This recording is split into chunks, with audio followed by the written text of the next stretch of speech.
did want to raise this issue of EUDR because it is part and parcel of this thing of climate change. And Mr. Chairman, technology is going to assist us. The biggest thing in terms of the Honorable Gikaria's question is technology. We all know that these days the meteorological department can actually predict very well. If you look at your mobile app and look at it, we can predict very well. There was a time when we talk about Russia, pale na pale, which was never going to happen. But I think that we are very confident. And as AI develops, the predictability and our ability to tell the weather is going to become more and more precise. And therefore, at that point, what then do we do? Because information is one thing, but what do you do when you do it? We need drought-resistant crops, drought-resistant animals that can withstand higher heat and longer and higher temperatures that currently exist. This is a scientific issue. And we are going to work with the research organizations to make sure that at least we mitigate part of what can be very severe natural disasters. Thank you.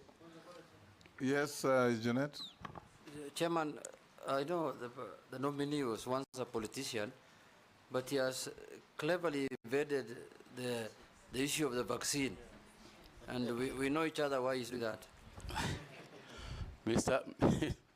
Mr. Chairman, it is indeed true that I was once a politician, but that is not, but I wasn't evading the question, because the matter is very simple to me, and in consultation with those in agriculture, we have also come to the same conclusion. I think the long and short of it is the following. Number one is that my understanding is that the whole vaccination process is to address two diseases.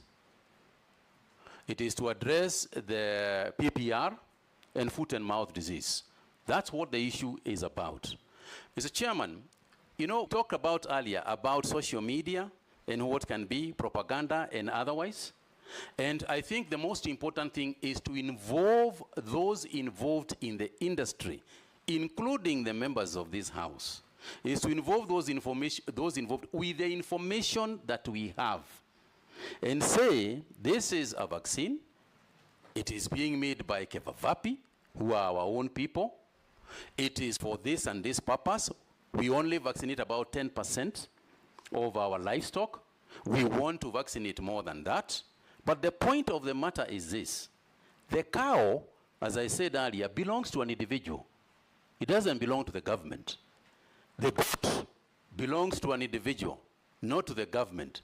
So the matter is simple. Here is a vaccine. It is for foot and mouth disease. You have a goat. Do you want the goat to be vaccinated? You say, yes, I want to be vaccinated. We vaccinate. You say, no, I don't want my goat to be vaccinated. Sawa. Do you have a cow? Do you want the cow to be vaccinated? This is the reason why it is to be vaccinated. You say, yes, we vaccinate. You say, no, we don't vaccinate. Allah? Thank you. Yes, Robert. Point of order, Honorable Chairman, point of order. Yes, Mishi. I think, Chairman, on the same breath, because there is a lot of misconception and a lot of negative narrative, so we wanted to hear from the nominee, how is he going to address to the public and put some trust to the public regarding the vaccination? We wanted to hear on that perspective. Thank you, Honorable Mishi. The communication aspect of it is huge. The communication aspect of this is very big. And I'm going to use the experts. I'm going to use the experts in Kevavapi. I'm going to use the experts who understand this very well to be actually the lead communicators, just like we did with COVID, where we had the doctors themselves explain the issue. We also want to use the veterinary officers to themselves explain what we are trying to do. So you can be sure, Honorable Member, that I am going to put a very robust communication system on this matter. Robert Mbui, yeah, thank Baya, Murugara. Speaker, maybe before we leave that issue of vaccines, Yes.